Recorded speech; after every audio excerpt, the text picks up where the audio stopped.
ආයුබෝවන් දරුවනේ සුබ දවසක්.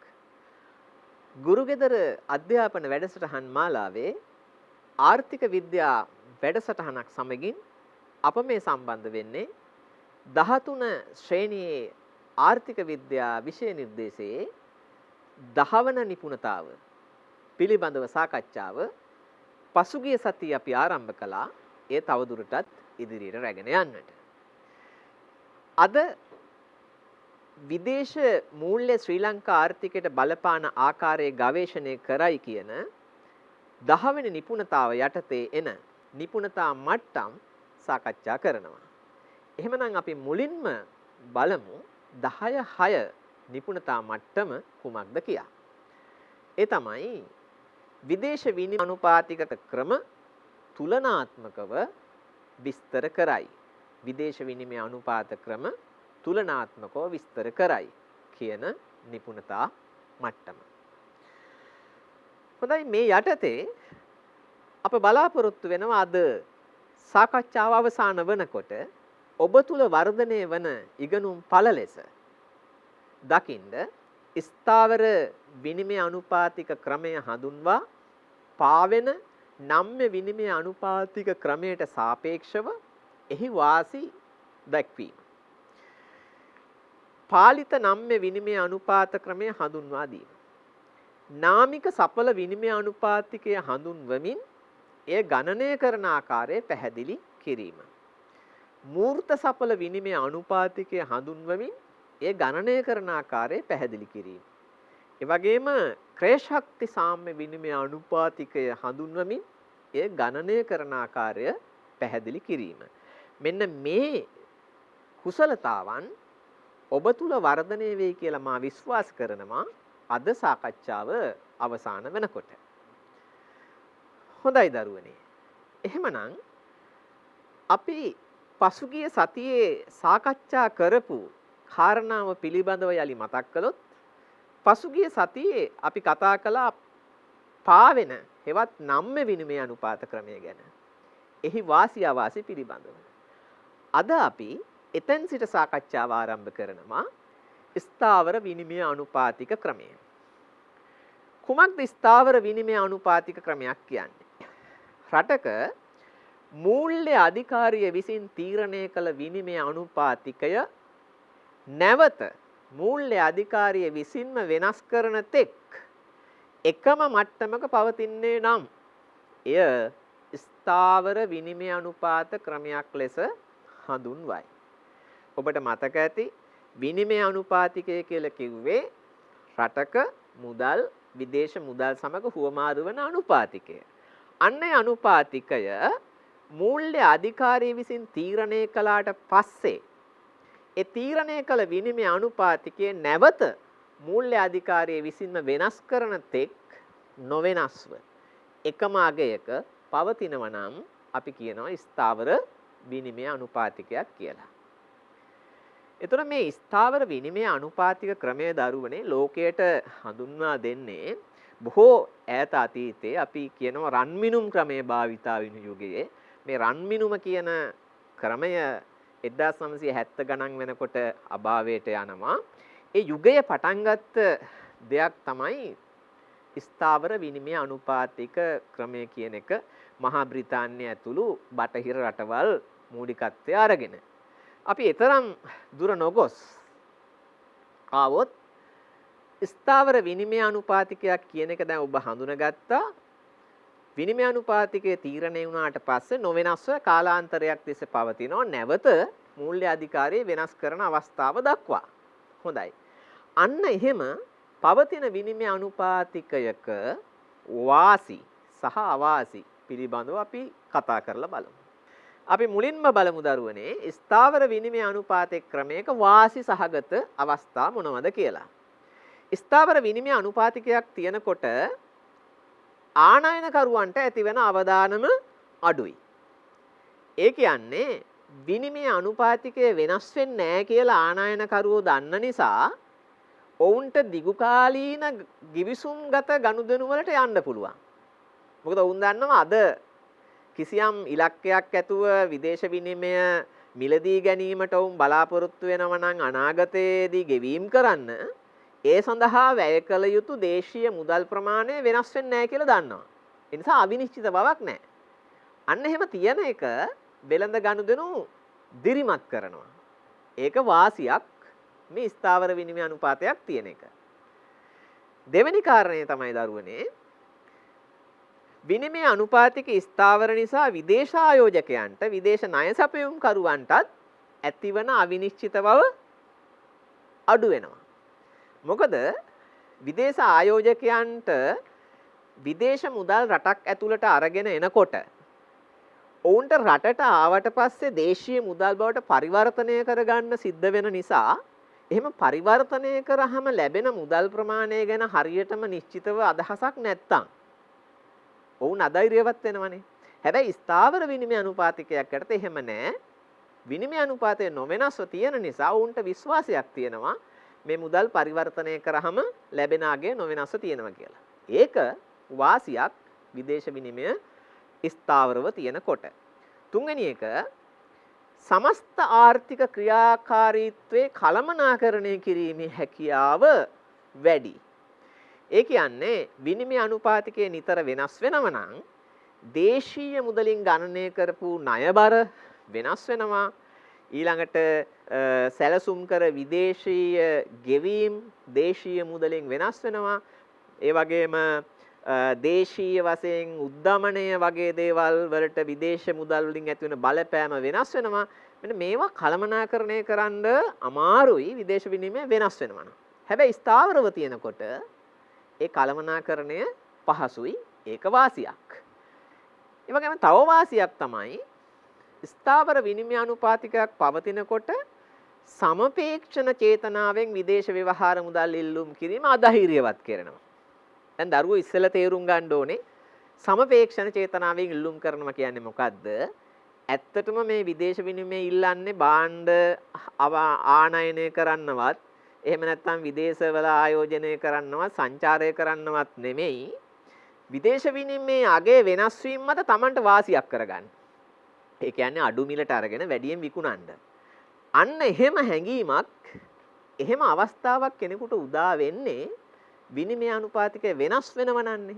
හැබැයි වෙනස් වෙන්නේ නැත්නම් එහෙම හිතන්න කාටවත් ඕනේ නැහැ.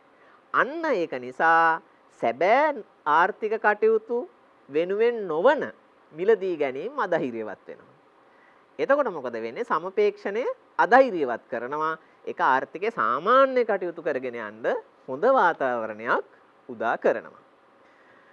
තව වාසියක් විනිමය අනුපාතිකයේ වෙනස් වීම මගින් අපනයන කරුවන්ට වාසි ලබාගත නොහැකි බැවින් අපනයනවල තරඟකාරීත්වය ඉහළ නංවා ගැනීමට අපනයන කරුවෝ පෙළඹෙනවා. ඒ කියන්නේ දරුවනේ විනිමය අනුපාතය වෙනස් වෙනකොට භාණ්ඩ අපනයනය කරන අයට වාසියක් ලබා ගැනීම ඉඩකඩක් තියෙනවා. ඒ කියන්නේ විනිමය අනුපාතිකය පිරිහෙනවා කියලා යාලා දකිනවා නම් විදේශ රටවලින් ලැබෙන මුදල් වල දේශීය මුදල් වලට පරිවර්තනය කරාම ලැබෙන අගය ඉහළ යනවා. ඉතින් ඒක නිසා මේ ඒ අය ඒක මත බලාපොරොත්තු තියාගෙන තමන්ගේ අපනයනවල තරඟකාරී බව ලෝකෙ වැඩි කරගන්න උත්සාහ නොකර ඉන්න පුළුවන්. හැබැයි ස්ථාවර විනිමය අනුපාතිකයක් තියෙනකොට එහෙම බෑ. එයාලා දන්නවා විනිමය අනුපාතය වෙනස් වෙන්නේ නැහැ. වෙනස් වෙන්නේ නැති නිසා එහෙම වාසියක් ලැබෙන්නේ නැහැ. වාසි ලැබෙන්න නම් අපනයන තරඟකාරීත්වය වැඩි කර ගන්නම ඕනේ. එතකොට අන්න එහෙම පෙළඹවීමක් ඇතිවීම ස්ථාවර විනිමය අනුපාත ක්‍රමයේ වාසියක්. ඉතින් මම ඔයාලට කිව්වේ වාසි කීපයක් විතරයි. තව තියෙනවා. අපි බලමු මේකේ අනිත් පැත්ත. විදේශ විනිමය අනුපාතික ස්ථාවර වීම වාසි වගේම අවාසි ඇති කරනවා. මොනවද දරුවනේ අවාසි? මෙන්න අවාසි කීපයක්. එකක් බාහිර සමතුලිතතාව පවත්වා ගැනීමට අභ්‍යන්තර සමතුලිතතාව කැපකිරීමට සිදුවීම. මේක හරි භයානක ප්‍රකාශයක් බලනකොට. බාහිර සමතුලිතතාව කියේ මොකද්ද? බාහිර සමතුලිතතාව කිව්වේ ගෙවුම් තුලනේ සමතුලිතතාව. කියන්නේ විදේශ රටවල් එක කරන ගනුදෙනු වල සමතුලිතතාව. අභ්‍යන්තර සමතුලිතතාව කිව්වේ ඇත්තටම සමාහාර ඉල්ලුම සමාහාර සැපයුම මේ ආයතින් තීරණය වෙන මිල මට්ටම උද්දමනය සේවා නියුක්තිය මේ වගේ කාරණා.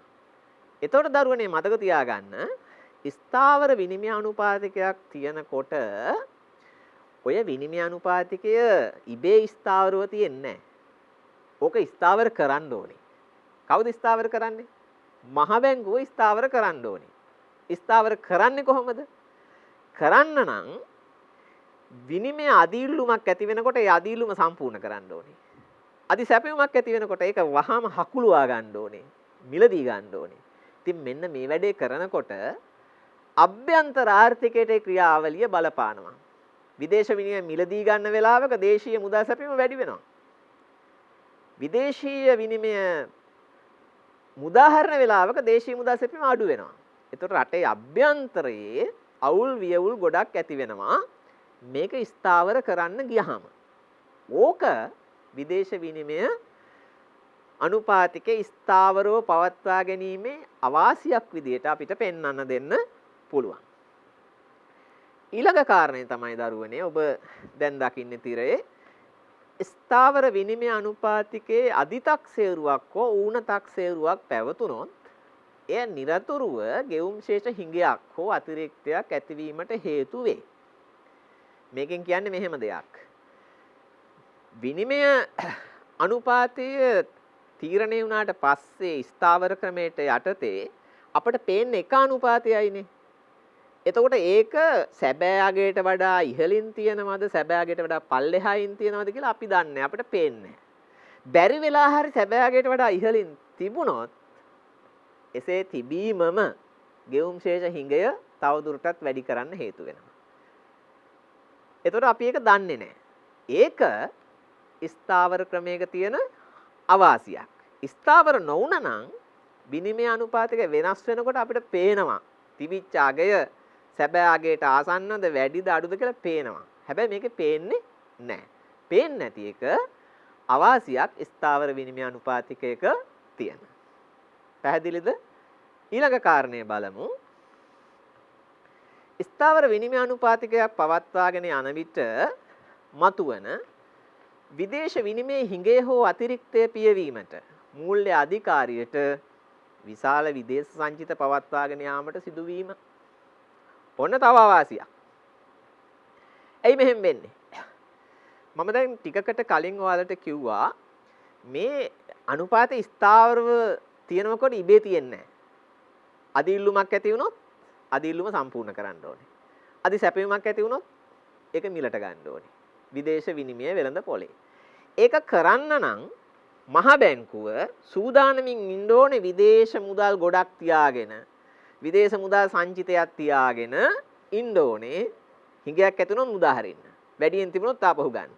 මෙන්න මේ කාර්යයට මහ බැංකුවට සංචිත විශාල ප්‍රමාණයක් තියාගන්න වෙනවා නිකරුණේ.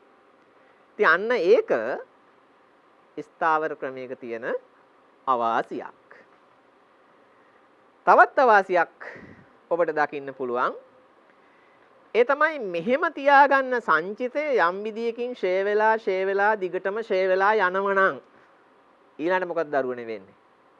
දැන් සංචිත ෂේ වෙනවා. සංචිත ෂේ වෙන්නේ මොකක් කරන්න ගිහිල්ලාද? විදේශ විනිමය අනුපාතික ස්ථාවරව තියාගන්න ගිහිල්ලා තමයි සංචිත නැති වෙලා යන්නේ. එතකොට සංචිත ෂේ වීමේ අවසානය කුමක්ද? අවසානයේ ආණ්ඩුවට සිද්ධ වෙනවා රටින් පිටතට මුදල් ගලාගෙන යන එක වළක්වන්න, සීමා කරන්න. ඒ කියන්නේ ආනයන සීමා කරන්න සිද්ධ වෙනවා. ආනයන සීමා කරන්න සිද්ධ වෙනවා. එතකොට මොකද වෙන්නේ? ආනයන සීමා කරනකොට අර විදේශ රටවලින් අඩු මිලට භාණ්ඩ ගුණාත්මක බවින් ඉහළ භාණ්ඩ රට තුලට ගෙන්නගෙන සුබසාධන මට්ටම ඉහළ නංවා ගන්න තිබුණු අවස්ථාව තමයි කැප වෙන්නේ. ඒක ස්ථාවර ක්‍රමයක තියෙන අවාසියක් විදියට දරුවනේ අපිට හඳුන්වන්න පුළුවන්. පැහැදිලිද? හොඳයි. දැන් අපි ඔය බැලුවේ ස්ථාවර විනිමය අනුපාත ක්‍රමයක තියෙන වාසි සහ අවාසි. අපිට පුළුවනි දැන් සාකච්ඡා කරන්න පාවෙන විනිමය අනුපාතිකයක තියෙන වාසි සහ අවාසි.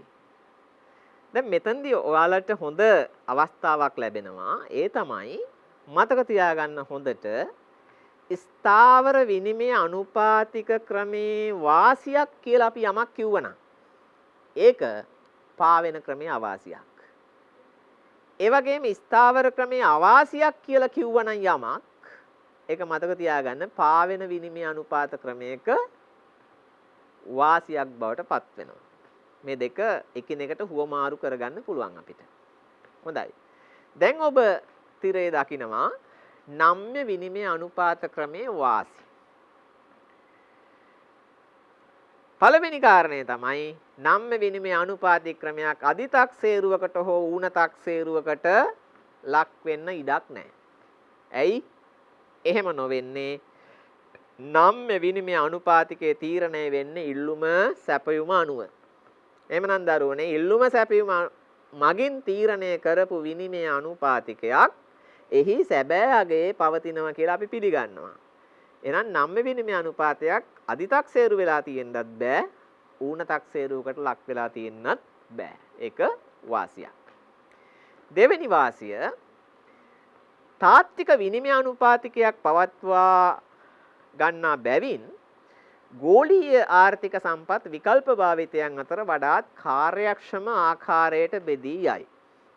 ඒ කියන්නේ කලින් එකටම සම්බන්ධයි විනිමය අනුපාතිකයේ තියෙන සැබෑ මිල කෘත්‍රිම ලෙස තීරණය වුණු මිලක් නෙමෙයි. ඒක නිසා ආර්ථිකයේ සම්පත් ගෝලීය වශයෙන් බෙදා හරිනකොට කියන්නේ රටවල් අතර බෙදා හරිනකොට වඩාත්ම කාර්යක්ෂම විදියට බෙදා හරින්න පුළුවන්. මොකද මිල කෘත්‍රිම ලෙස තීරණය වූ එකක් නොවන නිසා. ඊළඟ වාසිය මම මෙහෙම දක්වනවා. බලන්න නම්‍ය විනිමය අනුපාත ක්‍රමය මගින් බාහිර සමතුලිතතාව નિરાයාසයෙන් ගොඩනැගෙන බැවින් ප්‍රතිපත්ති සම්පාදකීන්ට අභ්‍යන්තර සමතුලිතතාව උදෙසා තම පූර්ණ ප්‍රයත්නය යෙදවිය හැකිය. ඒක මොකද්ද? කලින් මම කිව්වා ස්ථාවර විනිමය අනුපාතයක් තියෙනකොට බාහිර සමතුලිතතාව රැකගන්න අභ්‍යන්තර සමතුලිතතාව කැප කරන්න වෙනවා කියලා. හැබැයි පාවෙන විනිමය අනුපාතයක් තියෙනකොට එහෙම නැහැ. විනිමය අනුපාතය රැකගන්න ගිහිල්ලා අභ්‍යන්තර සමතුලිතතාව රැකගන්න මේ කැප කරන්න අවශ්‍ය වෙන්නේ නැහැ. වඩා නියතව කියනවා නම් දරුවනේ පාවෙන විනිමය අනුපාතිකයක් තියෙනකොට නිදහසේ රටේ මූල්‍ය ප්‍රතිපත්තිය ක්‍රියාත්මක කරන්න පුළුවන්. ඒක තමයි ඊළඟ කාරණේ දක්වලා තියෙන්නේ. මූල්‍ය ප්‍රතිපත්තියේ බාහිර සාධකවල බලපෑමෙන් සම්පූර්ණයෙන්ම නිදහස් නිසා දේශීය ආර්ථිකය ශක්තිමත් කිරීමට මූල්‍ය ප්‍රතිපත්ති නිදහසේ යොදාගත හැකිය.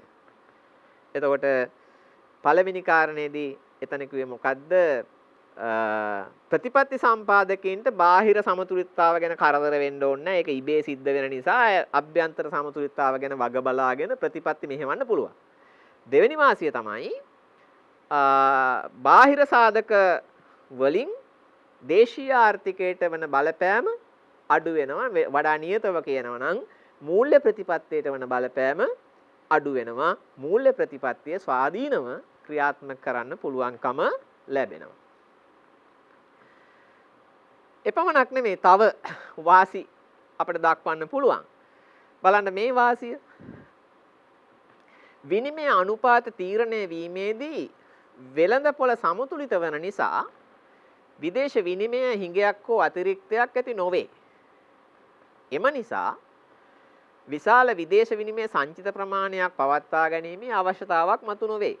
දැන් මොහොතකට කලින් මම කිව්වා ස්ථාවර විනිමය අනුපාතයක් තියාගන්න ගියොත් විශාල විනිමය සංචිතයක් තියාගන්න ඕනේ මහ බැංකුව. දැන් මේකෙදි එහෙම එකක් නැහැ. ඒක නිසා අනවශ්‍ය ලෙස සංචිත රාශීකරණය කරගන්න අවශ්‍යතාවක් නැහැ. ඊළඟ වාසිය තමයි ආනයන අපනයන පාලනය සඳහා ආරක්ෂණවාදී ක්‍රියාමාර්ග අනුගමනය කළ යුතු නොවන බැවින් වඩා උචිත විවෘත වෙළඳාම් මගින් සමාජ සුබ සාධනය උපරිම වශයෙන් භුක්ති විඳින්න අවස්ථාවක් දෙන්න පුළුවන්. අර කලින් කියපු ස්ථාවර විනිමය අනුපාතයක් තිබුණා නම් ඕක රැක ගන්න. ආනයනය පාලනය කරන්න වෙනවා. ඒ සඳහා තීරුබදු පනවන්න වෙනවා. තීරුබදු නොවන සම්බාධක දාන්න මේ මොකක්වත් අවශ්‍ය වෙන්නේ නැහැ. පාවෙන හෙවත් නම්ම්‍ය විනිමය අනුපාතිකයක් තියෙන අවස්ථාවේදී. දැන් ඔය කතා කරපු වාසි ඔතනින් අවසන් නැහැ. ඔබට තව කීපයක් එකතු කරගන්න පුළුවන්. මම කීපයක් විතරයි දැක්කුවේ. ඊළඟට අපි අනිත් පැත්ත බලමු. අවාසි. ඕනම දෙයක දෙපැත්තක් තියෙනවනේ. ස්ථාවරක මේක වාසි තිබුණා, අවාසි තිබුණා. ඒ වගේම නම්ම්‍ය විනිමය අනුපාතිකයකත් හෙවත් පාවෙන විනිමය අනුපාතිකයකත් අවාසි නැතුවා නොවේ. අවාසි තියෙනවා. මෙන්න මේ වගේ කීපයක්. පළවෙනි එක බලන්න. විනිමය අනුපාතිකයේ නිරන්තරයෙන් උස් පහත් වීම ජාත්‍යන්තර වෙළඳාම ප්‍රවර්ධනයට බාධාවකි. ඒක ඇත්ත නේද? ඇයි? ජාත්‍යන්තර වෙළඳ ගනුදෙනු ගිවිසුම් අත්සන් කරනකොට සමහර වෙලාවට අද භාණ්ඩ ඇව්වහම මාස 3කින් පස්සේ තමයි මුදල් හම්බෙන්නේ. සමහරට මාස 6කින් පස්සේ මුදල් හම්බෙන්නේ. අන්න ඒ වගේ වෙළඳ ගිවිසුම් වලට යනකොට ඒවා අධෛර්යවත් වෙනවා. ඇයි? ගිවිසුම් ගත වෙන පාර්ශවයන් දන්නේ නැහැ තව මාස 3කින් සල්ලි හම්බෙනකොට ඒ මුදල් දේශීය මුදල් වලට පරිවර්තනය කරාම කොච්චර මට මුදල් ප්‍රමාණයක් ලැබෙයිද? දන්නේ නැහැ. හරියටම කියන්න බෑ. පුරවකථනය කරන්න බෑ. අන්න ඒ නිසා එබඳු ගනුදෙනු අධෛර්යවත් වෙනවා. නම්ම්‍ය විනිමය අනුපාතිකයක් තියෙනකොට. දැන් හිතන්න ශ්‍රී ලාංකිකයෙක් ජපානයේ මෝටර රථයක් ආනයනය කරනවා. ඔහු ජපානයේ මෝටර රථයේ මිල දන්නවා. යෙන් 25000යි. හැබැයි මෙහි විනිමය අනුපාතිකය වෙනස් වෙනවා නම් නිතර ඔහු දන්නේ නැහැ අද වැඩේ පටන් ගත්තාම වරායට මෝටර රථය එනකොට තව මාස 2කින් හෝ 3කින් එදාට කීයක් ගෙවන්න වෙයිද කියලා දන්නේ නැහැ. ඒ නිසා අර වෙළඳ ගනුදෙනු කියන ඒවා අධෛර්යවත් වෙනවා. නම්ම්‍ය විනිමය අනුපාතිකයක් යටතේක අවාසියක්. ඊළඟ කාරණේ බලන්න නම්ම්‍ය විනිමය අනුපාතිකයේ විදේශ ආයෝජකයන්ට හා ණය සැපයුම් කරුවන්ට දැඩි උච්චාවචනයක් නැත්නම් දැඩි අවිනිශ්චිත බවක් ඇති කරයි. මේකත් අපි කලින් කතා කළා. විදේශ ආයෝජකයෝ විදේශ විනිමය රැගෙන යනවා. ඒ රැගෙන එනකොට අපි ඔවුන් දන්නේ නැහැ ඒවා දේශීය මුදලට පරිවර්තනය කරාම ලැබෙන දේශීය මුදල් ප්‍රමාණය. විදේශ වලින් ණය ගන්නවා. ණය අරගෙන දේශීය ආර්ථිකය වියදම් කරන්න ගේන්නේ. එතකොට ඒවට ලැබෙන දේශීය මුදල් ප්‍රමාණය අවිනිශ්චිතයි. ඒක නිසා ඔවුන්ට අපහසුතාවයකටපත් වෙනවා විනිමය අනුපාතිකය පාවෙනව නම් නම්ම්‍ය නම්. ඊළඟ කාරණේ බලන්න. නම්ම්‍ය විනිමය අනුපාතිකයක් පවත්නා විට විදේශ විනිමය වෙළඳපොළ ආශ්‍රිත සමපේක්ෂණ ක්‍රියා බහුල වේ. එමගින් විනිමය අනුපාත උච්චාවචනය තව තවත් තීව්‍ර කරයි. ඔන්න වැදගත් කාරණයක්. නම්ම්‍ය විනිමය අනුපාතිකයක් තියෙනකොට දරුවනේ සමපේක්ෂකයෝ ඕක දිහා ඇහැ ගහගෙන ඉන්නේ. ඒගොල්ලෝ හිතනවා හෙට මොකද වෙන්නේ? අනිද්දා මොකද වෙන්නේ? ලබන සතියේ මොකද වෙන්නේ? තව මාසෙකින් මොකද වෙන්නේ? ඒවා හිතලා තීරණ ගන්නවා.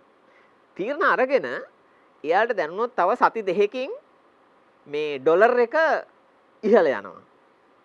එයාලා මොකද කරන්නේ? අද ඩොලර් මිලදී ගන්න පටන් ගන්නවා. මොකටද? භාණ්ඩානයනය කරන්නද? නෑ. සති දෙකකින් ඩොලර් එක මිල ඉහළ ගියාම විකුණලා දාන්න. විකුණ දාලා ලාභ ගන්න. ඔන්න සමපේක්ෂණය දිරිමත් වෙනවා පාවෙන ක්‍රමයක් තිබුණොත්. ඒක අවාසියක්. මොකද ආර්ථිකයේ සැබෑ කටයුතු වලට විදේශ විනිමය හොයන මිනිස්සුන්ට විදේශ විනිමය නැහැ. සමපේක්ෂකව ඒව අරගෙන. ඉතින් ඕක ස්ථාවර ක්‍රමයක් තිබුණා නම් එහෙම වෙන්නේ නැහනේ. ඇයි? හෙට වෙනස් වෙනවාද කියලා අහුවාම උත්තරේ නැත. අනිද්දා වෙනස් වෙනවද නැත. තව සතියකින් වෙනස් වෙනවද නැත. ඒක නිසා සමපේක්ෂණයක් ඇති වෙන්නේ නැහැ. හැබැයි පාවෙන විනිමය අනුපාත ක්‍රමයකදී සමපේක්ෂණය ඇති වෙනවා. ඇති වෙලා සමපේක්ෂකයේ කටයුතු නිසාම විනිමය අනුපාතයේ උච්චාවචනයන් තවත් වැඩි වෙනවා. තවත් වැඩි වෙනවා. ඇයි? සැබෑ අවශ්‍යතාවන්ට විනිමය ගන්න හිටපු පිරිසට අමතරව සැබෑ නොවන අවශ්‍යතාවන්ටත් විනිමය ගන්න පිරිසක් බිහි වෙනවා. මේ දෙකම එකතු කරාම විනිමයට තියෙන ඉල්ලුම තව වැඩි වෙනවා. එතකොට විනිමය අනුපාතිකය වෙනස් වෙන්න තිබුණා නම් ඒ තිබුණු ප්‍රමාණයටත් වඩා ඇත්තටම වෙනස් වෙනවා. ඒක නම් මේ විනිමය අනුපාත ක්‍රමයක අවාසියක් විදියට අපිට දක්වන්න පුළුවන්. ඊළඟට තවත් නිරන්තරයෙන් වෙනස් වන විනිමය අනුපාතිකයක් බැවින් සමස්තාර්ථික ස්ථායීතාව පවත්වා ගැනීම දුෂ්කරයි. මම කලිනුත් කිව්වා උද්දමනය වගේ දේවල් වලට. දැන් අද භාණ්ඩ ආනයනයක අපි හිතමු පෙට්‍රෝලියම් තෙල්. තව සතියකින් ගේනකොට විනිමය අනුපාතය වෙනස් වෙලා තියෙන පෙට්‍රෝලියම් ලැබෙන මිල ඉහළ ගිහිල්ලා, හෝ පහළ ගිහිල්ලා. එතකොට රජයේ සැලසුම් කරනවා විදේශ ණය වාරිකයට අපි මෙන්න මෙච්චර ප්‍රමාණයක් වෙන් කරනවා මුදල්. දේශීය වශයෙන් වෙන් කරන මුදල් ප්‍රමාණය සමහරට ඇත්තටම ගෙවෙනකොට මදි වෙන්න පුළුවන්. ඒ සඳහා අවශ්‍ය ඩොලර් ප්‍රමාණය මිලට ගන්න. මේ වගේ කාරණා නිසා දේශීය ආර්ථිකය කළමනාකරණය කිරීම පිළිබඳ ගැටලු මතුවෙනවා. ඒ වගේම විනිමය අනුපාතයේ උච්චාවචනය වෙනකොට ඒකෙන් වාසියක් ගන්න පුළුවන්කම තියෙන අපනයනකරුවන්ට. ඒක මම මුලදිත් කිව්වා. අන්නේ වාසිය ගන්න බලාගෙන ඔවුන් තමන්ගේ භාණ්ඩවල ගුණාත්මක භාවය වැඩි කරගෙන ඒවායේ පිරිවැය අඩු කරගෙන ජාත්‍යන්තර වෙළඳ පොලේ තරඟකාරී භාණ්ඩයක් ඉදිරිපත් කරන්න තියෙන හැකියාව, ඒකට තියෙන උනන්දුව අඩු කරගන්න පුළුවන්. ඇයි? එහෙම නොකලා කියලා එච්චරම ප්‍රශ්නයක් නැහැ. විනිමය අනුපාතයෙන් ඔයගොල්ලෝ ඒ අයට වාසියක් ගන්න පුළුවන් නම්. ඒක නිසා අර භාණ්ඩවල ගුණාත්මක භාවය ඉහළ නංව ගන්න තියෙන අභිප්‍රේරණය අඩු වෙනවා. පිරිවැය අඩු කරගන්න තියෙන පෙළඹවීම අඩු වෙනවා. ඒක හොඳ දෙයක් නෙමෙයි. ඒක පාවෙන විනිමය අනුපාත ක්‍රමයක අවාසියක්. පැහැදිලිද? හොඳයි. දැන් අපි මෙතෙක් දරුවනේ කතා කළේ ස්ථාවර විනිමය අනුපාතිකය සහ පාවෙන විනිමය අනුපාතිකයේ වාසි අවාසි. දැන් අපිට කිව්වොත් මේ දෙක සසඳලා බලන්න කියලා ඔබ තේරුම් ගන්න ඕනේ පාවෙන විනිමය අනුපාතිකයේ වාසියක් හැම වෙලාවෙම ස්ථාවර ක්‍රමයක අවාසියක්. ඒ වගේම ස්ථාවර ක්‍රමයක වාසියක් හැම වෙලාවෙම පාවෙන ක්‍රමයක අවාසියක් විදියට අපිට සඳහන් කරන්න පුළුවන්. පැහැදිලිද? ඒ වගේම දරුවනේ විභාග මට්ටමේදී ඔබට කිව්වොත් මේ දෙක සසඳන්න කියලා මතක තියාගන්න ඔබ එකවර කතා කරන්න ඕන එකම කාරණය ගැන. උදාහරණයක් විදියට ස්ථාවර ක්‍රමයක් පවත්වාගෙන යාමට සංචිත විශාල ප්‍රමාණයක් තබා ගැනීමට අවශ්‍ය වේ. අනිත් පැත්තේ පාවෙන විනිමය අනුපාතිකයක් පවත්වාගෙන යද්දී ඒ බඳු සංචිත පවත්වා ගැනීමක් අවශ්‍ය නොවේ. ඒතර දෙකේම අපි කතා කරේ සංචිත ගැන. ඒ වගේ එකම කාරණය ගැනයි කතා කරන්න ඕනේ. තව එකක් අපි ගත්තොත් ස්ථාවර විනිමය අනුපාතිකයක් පවතින විට ගෙවුම් තුලණය රජයේ මැදහත් වී තුලණය කළ යුතුය. පාවෙන විනිමය අනුපාතයක් තියෙනකොට ගෙවුම් තුලණය ඉබේ තුලණය වේ. ඔන්න සසඳුවා. ඔය වගේ තමයි සංසන්දනයක් කරන්නට ඕනේ. පැහැදිලිද? හොඳයි. එහෙනම් අපි යමු ඊළඟ කාරණය කතා කරන්න. පාලිත විනිමය අනුපාතිකය. මේ වචනෙන්ම බැලුවහම ඔයාලට පේන පාලිත කියන්නේ පාලනය කරන ලද විනිමය අනුපාතිකය. පාලිත විනිමය අනුපාතිකය කියන්නේ ඇත්තටම මේ අපි මුලින් කතා කරපු ස්ථාවර විනිමය අනුපාතිකය සහ නම්ම විනිමය අනුපාතිකය කියන දෙකේ සංකලනයක්. ඒකේ මිශ්‍රණයක් දරුවනේ. මොකද්ද වෙන්නේ? විනිමය අනුපාතිකය ඉල්ලුම් සැපයුම් බලවේග අනුව හැඩගැහෙන්න ඉඩ දීලා යම් විදියකින් ඒක වෙනස් වෙනකොට වෙනස් වෙන ප්‍රමාණය වැඩි නම් හරි මදි නම් හරි ඒකට රජය මැදහත් වෙනවා. එක පැත්තකින් පා වෙනවා. ඉල්ලුම සැපයුම අනුව තීරණය වෙන්න ආරිනවා.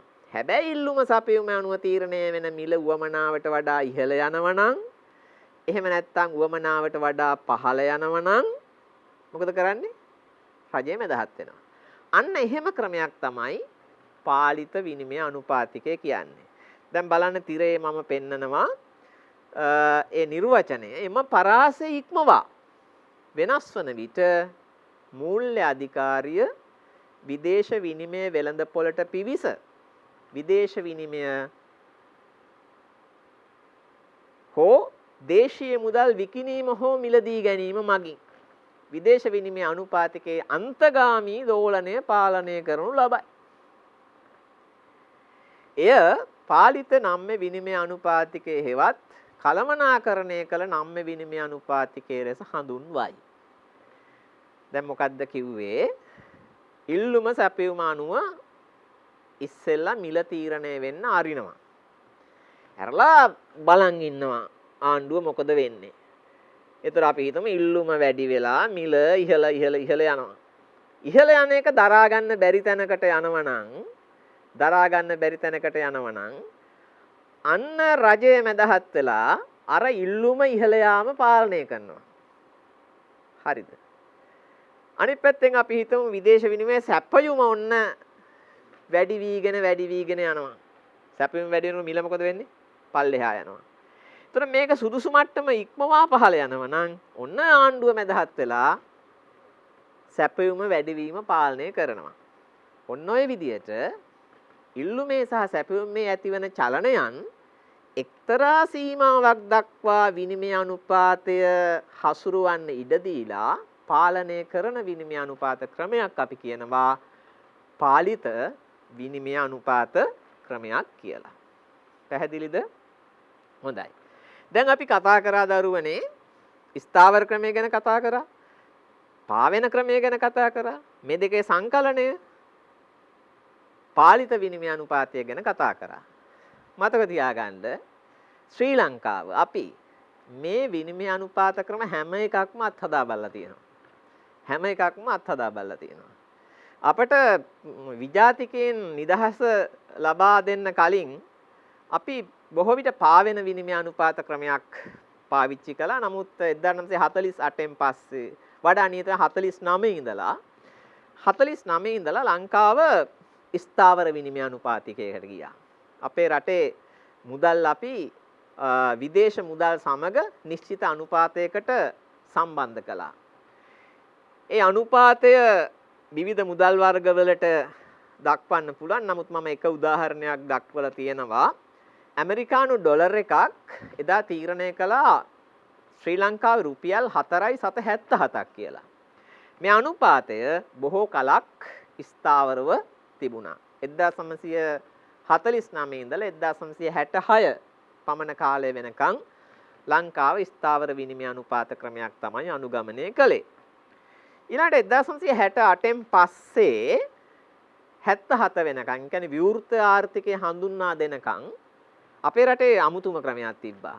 ඒකට අපි කියනවා මේ බහුවිධ විනිමය අනුපාත ක්‍රමය කියලා.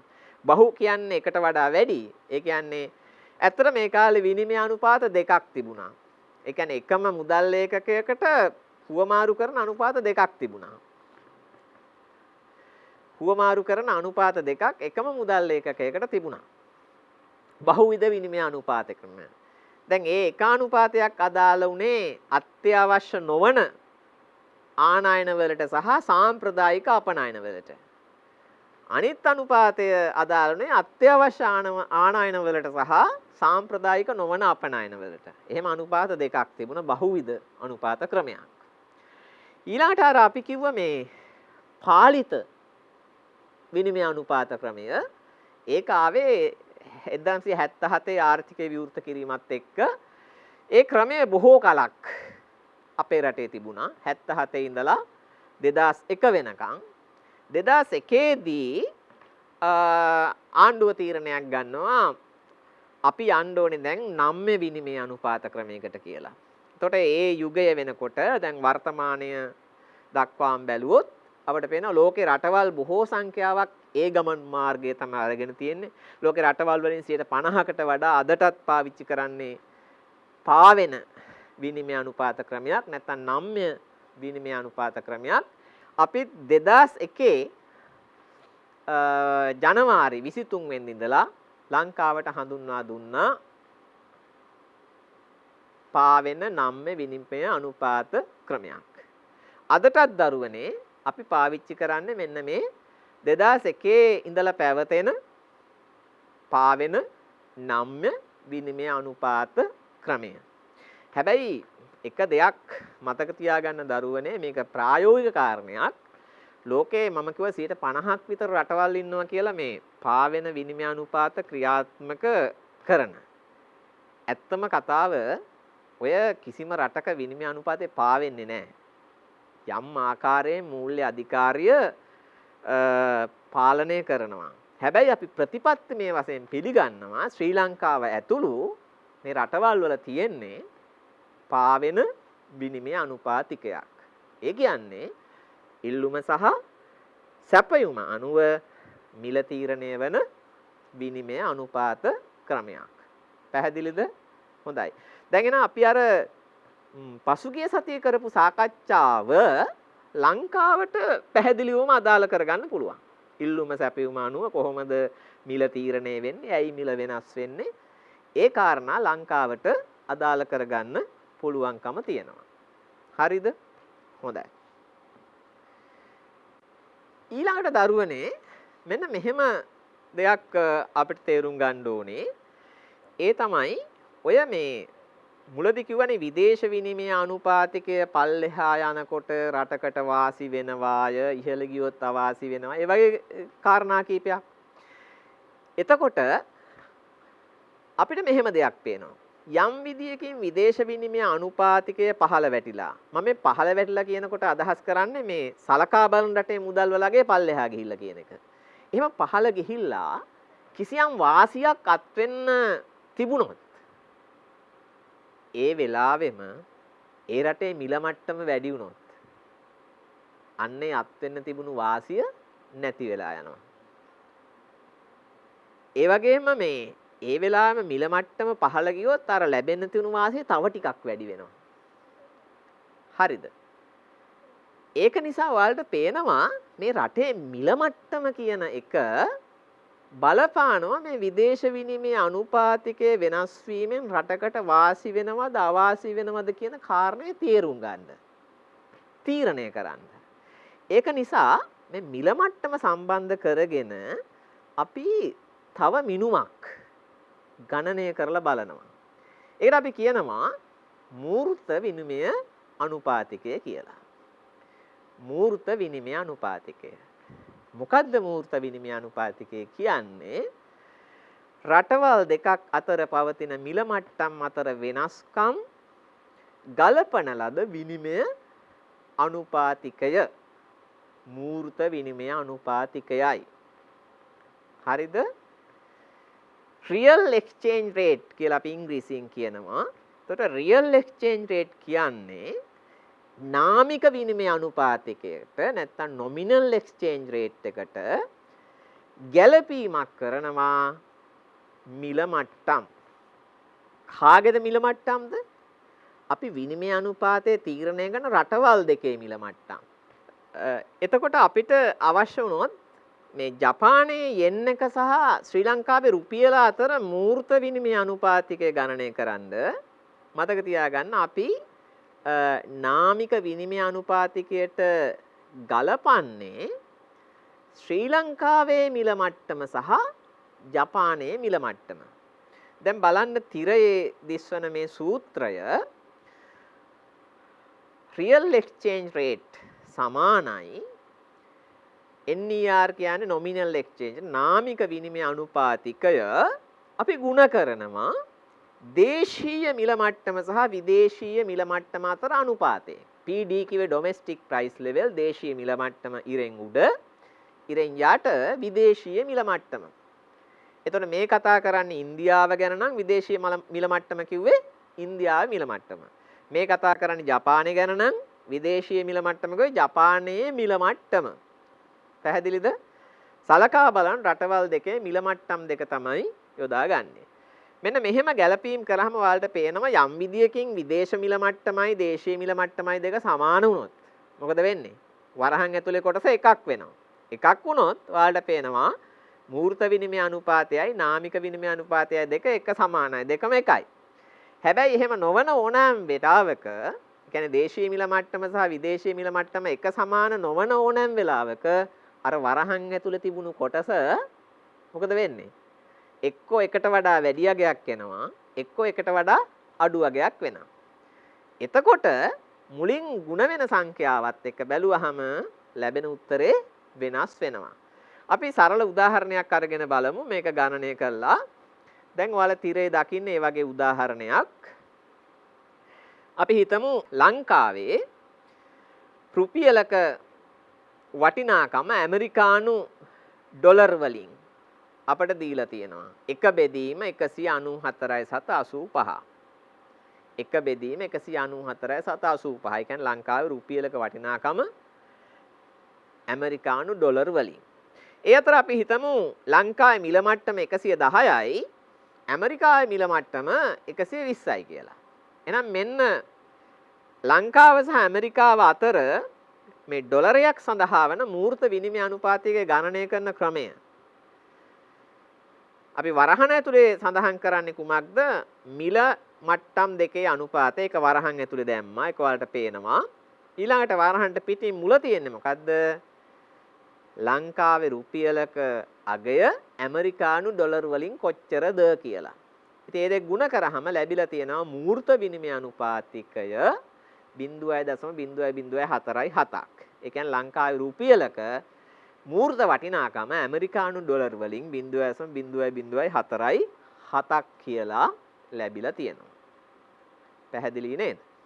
හොඳයි. ඊළඟට ප්‍රශ්නයක් මතුවෙනවා මෙන්න මෙහෙම. දැන් ඔය අනුපාතය පාවිච්චි කළ දරුවනේ අපිට පුළුවන් රටෙන් රටට මේ මූර්ත විනිමය අනුපාතය ගණනය කරන්න.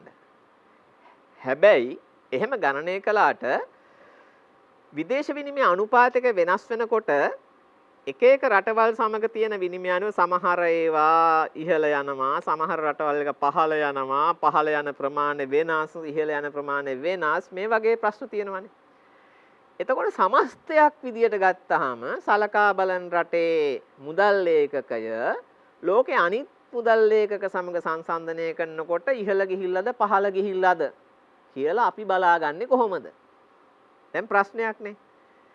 සමහර වෙලාවට ඇමරිකන් ඩොලර් එකක් එක්ක බැලුවාම ලංකාවේ රුපියල පල්ලෙහා ගිහින් තියෙන්න පුළුවන්.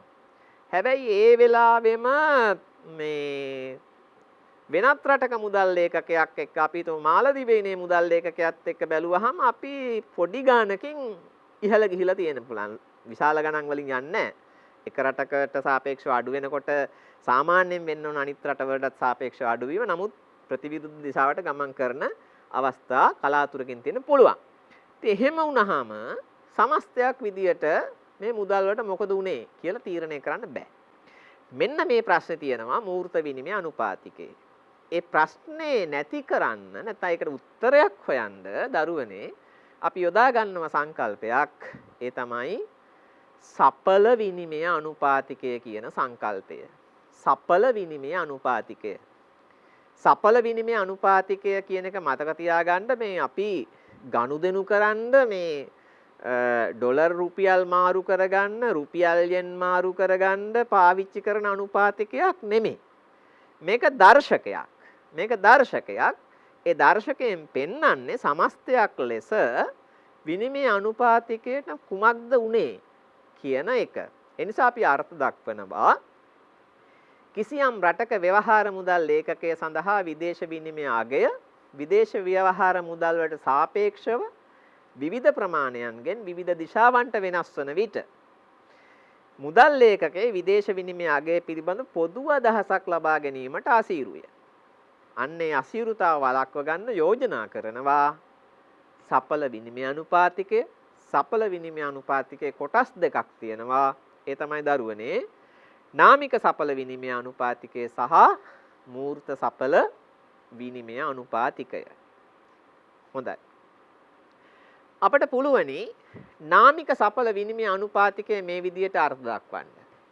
නාමික සපල විනිමය අනුපාතිකය යනුවෙන් අදහස් වන්නේ ශ්‍රී ලංකාව සමග විදේශ වෙළඳාමේ යෙදෙන ප්‍රධාන රටවල් 24හි නාමික විනිමය අනුපාතිකයන් එම රටවල් අතර ඇතිවන විදේශ වෙළඳාමේ ප්‍රමාණය මත බර තබා ගණනය කළ හැකි බරිත සාමාන්‍ය විනිමය අනුපාතිකයයි.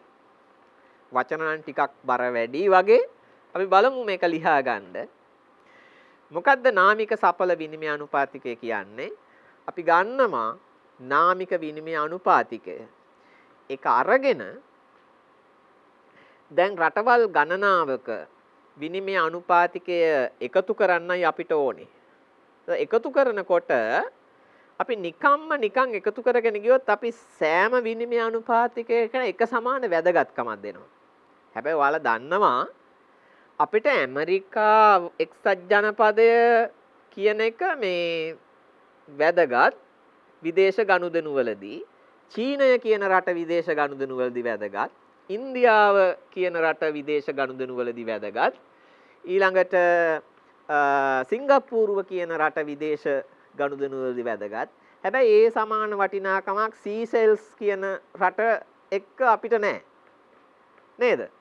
ඒ වගේම ඒ සමාන වටිනාකමක් භූතානය කියන රටත් එක්ක අපිට නැහැ. ඒක නිසා මේ රට කොච්චර වැදගත් වෙනවද කියන එක අනුව ඒ රටට වටිනාකමක් දෙනවා. ඒකට අපි කියනවා බර තියනවා කියලා. බර තියන්නේ කොහොමද? ඒ රට සමග කරන විදේශ ගනුදෙනු වල ප්‍රමාණය හැටියට බර තියනවා. ඔබ අර සූත්‍රයේ දැකපු W කියන අගයෙන් දැන් බලන්න තිරේ W කියන අගයෙන් පෙන්වන්නේ ඒ බර ප්‍රමාණය. ඒ වෙළඳාම ඒ බර කොච්චරද කියන එක. ඒක 100ට එකක් වෙන්න පුළුවන්, 4ක් වෙන්න පුළුවන්, 35ක් වෙන්න පුළුවන්. ඔය වගේ අගය. එතකොට වරහන ඇතුලේ තියෙන්නේ ඇත්තටම මොකද්ද? වරහන ඇතුලේ විදේශ විනිමය අනුපාතික දෙකක් තියෙනවා. ඉරෙන් උඩ තියෙන්නේ සලකා බලන රටේ මුදල් ඒකකය සඳහා ඇමරිකා එක්සත් ජනපද ඩොලර් කීයක් හම්බ වෙනවද කියන එක. ඉරෙන් යට තියෙන්නේ ඒක ගනුදෙනු කරන අනිත් රට. ඒ රටේ මුදල් ඒකකය සඳහා ඇමරිකානු ඩොලර් කීයක් ලැබෙනවද කියන එක. උදාහරණයක් විදිහට ගමු. මට ඕන ඉන්දියාව මෙතෙන්ට ඇතුල් කරන්න. මම එතකොට වෙනුවට ඇතුල් කරනවා ලංකාවේ රුපියලක් ඇමරිකා එක්සත් ජනපද ඩොලර් වලින් කීයද? වෙනුවට ඉරෙන් උඩට දැම්මා. ඉරෙන් යටට I කියන එක වෙනුවට දානවා ඉන්දියානු රුපියලක් ඇමරිකානු ඩොලර් කීයද? හරිද? එතකොට W බර වෙනුවට දානවා ලංකාව සහ ඉන්දියාව අතර වෙළඳ ගනුදෙනු ප්‍රමාණයට ලබා දී ඇති බර. ඒක මහ බැංකුව තක්සේරු කරනවා වෙළඳාම ගැන සංඛ්‍යා ලේඛන සැලකිල්ලට අරගෙන. ඔන්න දැන් ඉන්දියාව අගයන් ටික දැම්මා. ඊළඟට ඔය වගේම දානවා ජපානයට අගයන් දෙක. ඔය වගේම දානවා පාකිස්තානට අගයන් දෙක. ඔය විදියටම දානවා සිංගප්පූරුවට අගයන් දෙක. ඔය විදියටම දානවා චීනයට. ඔය විදියට ලංකාවත් එක්ක ගනුදෙනු කරන වැදගත්ම වෙළඳ පාර්ශවකරුවන් 24 දෙනාටම ඔය අගයන් ටික ආදේශ කරනවා. ආදේශ කළා ඒ සියල්ල එකට එකතු කරනවා. අන්න එතකොට ලැබෙනවා දරුවනේ මොකද්ද? අන්න එතකොට ලැබෙනවා නාමික සපල විනිමය අනුපාතිකය. නාමික සපල විනිමය අනුපාතිකය. හොඳයි ඊළඟට දරුවනේ අපි බලමු මූර්ත සපල විනිමය අනුපාතිකය කියන සංකල්පය. දැන් මූර්ත කිව්ව ගමන් ඔයාලට මතක් වෙනවනේ මේකට මිල මට්ටම සම්බන්ධයි. හරිද? අපි මෙතෙක් කතා කළේ නාමික සපලනේ. දැන් මූර්ත සපල වෙනකොට ඒ විනිමය අනුපාතිකය ගණනය කළ ක්‍රමයටම අපි ගණනය කරනවා වෙනසකට තියෙන්නේ අර දේශීය මිල මට්ටම සහ විදේශීය මිල මට්ටම අතර අනුපාතය අපි ඇතුල් කරනවා. බලන්න මේ දැන් තිරේ දිස්වන සූත්‍රය දිහා කලින් වගේම අර විදේශ විනිමය අනුපාත දෙක තියෙනවා. ඊ කිව්වේ මොකද්ද? ලංකාවේ රුපියල සඳහා ඇමරිකානු එක්සත් ජනපද ඩොලර් කීයක් ලැබෙනවද? ඒක වෙනසක් නැහැ. EI කියලා කිව්වේ අපි කතා කරන රට ඉන්දියාව නම් ඉන්දියාවේ රුපියලක් සඳහා ඩොලර් කීයද? අපි කතා කරන රට පාකිස්තානේ නම් පාකිස්තාන රුපියලක් සඳහා ඩොලර් කීයද? අපි කතා කරන රට එක්සත් රාජධානිය නම් එක්සත් රාජධානියේ පවුමක් සඳහා ඩොලර් කීයද?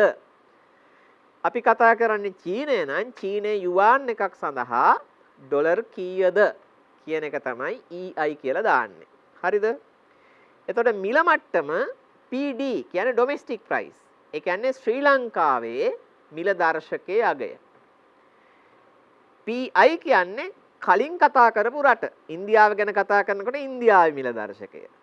පාකිස්තානය ගැන කතා කරන පාකිස්තානයේ මිල දර්ශකය.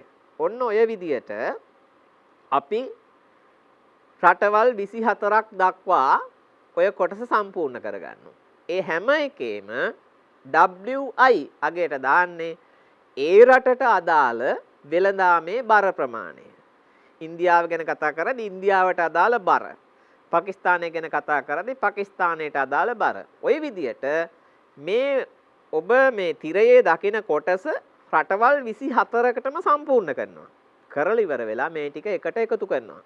එකතු කරාම ලැබෙන අගය තමයි අපි කියන්නේ real effective exchange rate.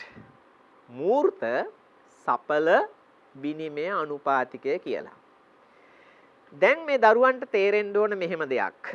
මේ සූත්‍රයේ යම් විදියකින් දේශීය මිල මට්ටම ඉහළ ගියොත් විදේශීය මිල මට්ටමට වඩා මොකද වෙන්නේ?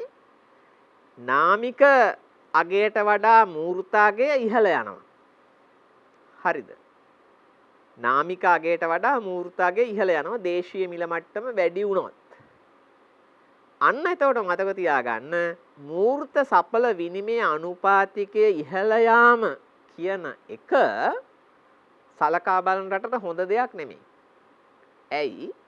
එකෙන් කියවෙන්නේ ඒ රටේ භාණ්ඩ මිලදී ගන්න විදේශිකයන් පෙරට වඩා වැඩි මුදල් ප්‍රමාණයක් වියදම් කරන්න ඕන කියලා. ඒ නිසා උන් මිලදී ගැනීම අධෛර්යවත් වෙනවා. ඒක නිසා මූර්ත විනිමය අනුපාතිකයේ ඉහළ යාම රටකට හොඳ දෙයක් නෙමෙයි.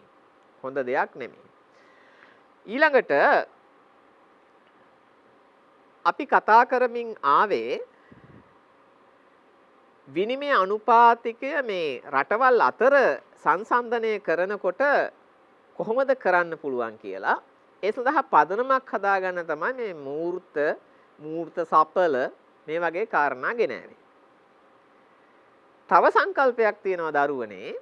ඒක තමයි ක්‍රය ශක්ති සාම්‍ය විනිමය අනුපාතිකය කියන එක. ක්‍රය ශක්තිය කියන්නේ මොකද්ද?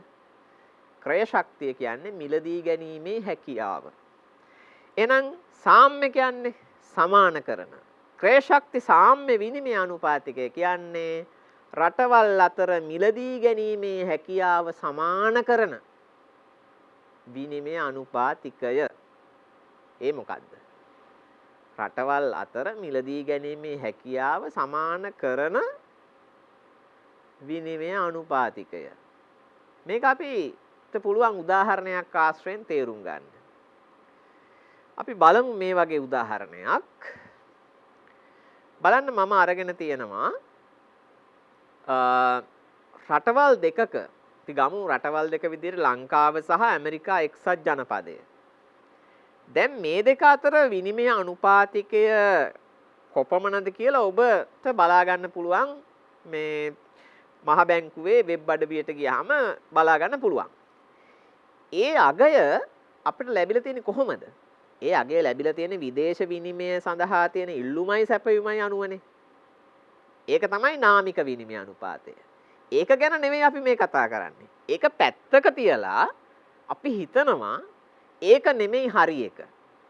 එහෙම තීරණය වෙච්ච රුපියල් 194ක් සමානයි ඩොලර් එකක් කියන එක නෙමෙයි හරි එක කියලා අපි හිතනවා. ඒක නෙමෙයි. එහෙනම් මොකද්ද? අන්නේ හරි එක මොකද්ද කියලා බලා ගන්න අපි විකල්ප ක්‍රමයක් යෝජනා කරනවා. මොකද්ද ක්‍රමය? අපි කියනවා එක සමාන වටිනාකමක් තියෙන භාණ්ඩ මලු දෙකක් ගන්න රටවල් දෙකෙන්. ලංකාවට ඇවිල්ලා භාණ්ඩ මල්ලක් ගන්නවා. ඒ භාණ්ඩ මල්ලම ගිහිල්ලා ඇමරිකාවේ සුපර් මාකට් එකකින් ගන්නවා. දැන් භාණ්ඩ මලු දෙක අත් දෙකේ තියෙනවා. එකක් ලංකාවෙන් ගන්නපු එක අනිත් එක ඇමරිකාවෙන් ගන්නපු එක. බලනවා ගියපු වියදම කීයද? ඔන්න මම දීලා තියෙන උදාහරණ ලංකාවේ මල්ලට රුපියල් 2000යි ඇමරිකාවෙන් ගනිපු මල්ලට ඩොලර් 20යි. එහෙනම් අපිට පිළිගන්න වෙනව නේද දරුවනේ මේ මලු දෙකේ තියෙන එකම භාණ්ඩ නම් මේ මලු දෙක සමානයිනේ. මලු දෙක සමාන නම් ඒකේ වටිනාකම් දෙකත් සමාන වෙන්න එපයි. එහෙනම් අපිට පිළිගන්න වෙනවා ඩොලර් 20 සමානයි රුපියල් 2000යි කියලා. නේද? ඉතින් ඩොලර් 20 සමාන රුපියල් 2000 නම් එක ඩොලර් එකක් කීයද? රුපියල් 100ක් වෙන්න ඕනේ. අන්න එහෙම ඩොලර් එක සමාන රුපියල් 100 කියලා ආපු අගයට අපි කියනවා ක්‍රය ශක්ති සාම්‍ය විනිමය අනුපාතිකය. කියන්නේ රටවල් දෙකේම මිලදී ගැනීමේ හැකියාව සමාන කරන ලද විනිමය අනුපාතිකය. එකෙන් කියවෙන්නේ අපේ රටේ රුපියල් 2000කට ගන්න බඩු ඇමරිකා එක්සත් ජනපදයේ ඩොලර් 20කට ගන්න පුළුවන්. ඒක නිසා ඩොලර් එක වටිනාකම රුපියල් 100ක් වෙන්න ඕනේ කියන එක තමයි කියන්නේ. ඉතින් ක්‍රය ශක්ති සාම්‍ය විනිමය අනුපාතය ඔම හදන්න පුළුවනි. හැබැයි මේකට අනුව කවුරුත් ගනුදෙනු කරන්නේ නැහැ. මේක අපිට ඕන වෙන්නේ මොකටද? අර සැබෑ වශයෙන් ගනුදෙනු කරන අනුපාතිකය උසද මිටිද කියලා බලන්න. නැත්තම් වැඩිද අඩුද කියලා සංසන්දනය කරලා බලන්න තමයි දරුවනේ ඒක ඕන වෙන්නේ. හොඳයි එහෙමනම් අපි අද සාකච්ඡාව තුලදී කතා බහට ලක් කළේ ස්ථාවර විනිමය අනුපාත ක්‍රමය පාවෙන විනිමය අනුපාත ක්‍රමය සමග සංසන්දනය කළා. ඒ වගේම අපි කතා කළා ක්‍රය ශක්ති සාම්‍ය විනිමය අනුපාතිකය ගැන. විනිමය අනුපාත රටවල් අතර සැසඳීම සඳහා අවශ්‍ය වන මිනුම් පිළිබඳව සාකච්ඡා කළා. හොඳයි දරුවනේ අද සාකච්ඡාවේ ප්‍රතිඵල විදියට ඔබ ලබාගත් දැනුමෙන් ඔබට සම්පූර්ණ කරන්න මේ පැවරුම මම ලබා දෙනවා අවසාන වශයෙන්. ඒ පැවරුම දැන් ඔබට තිරේ පේනවා. පැවරුමේ පළවෙනි කොටස ස්ථාවර විනිමය අනුපාතික ක්‍රමය හා නම්‍ය විනිමය අනුපාතික ක්‍රමය හඳුන්වා එම ක්‍රමවල වාසි අවාසි දක්වන්න. දෙවෙනි කොටස නාමික සඵල විනිමය අනුපාතිකය හා මූර්ත සඵල විනිමය අනුපාතිකය පැහැදිලි කරන්න. තුන්වෙනි කොටස ක්‍රය ශක්ති සාම්‍ය විනිමය අනුපාතිකය නිදසුනක් ඇසුරෙන් පැහැදිලි කරන්න. මා විශ්වාස කරනවා ඒ සඳහා අවශ්‍ය දැනුම මේ සාකච්ඡාව තුළදී ඔබ ලබා ගත්තා කියලා. එහෙමනම් යලිත් දවසක මෙබඳු සාකච්ඡාවකින් මුණ ගැහෙනතුරු ඔබ සැමට සුබ දවසක් වේවා කියලා ප්‍රාර්ථනා කරනවා. ආයුබෝවන්.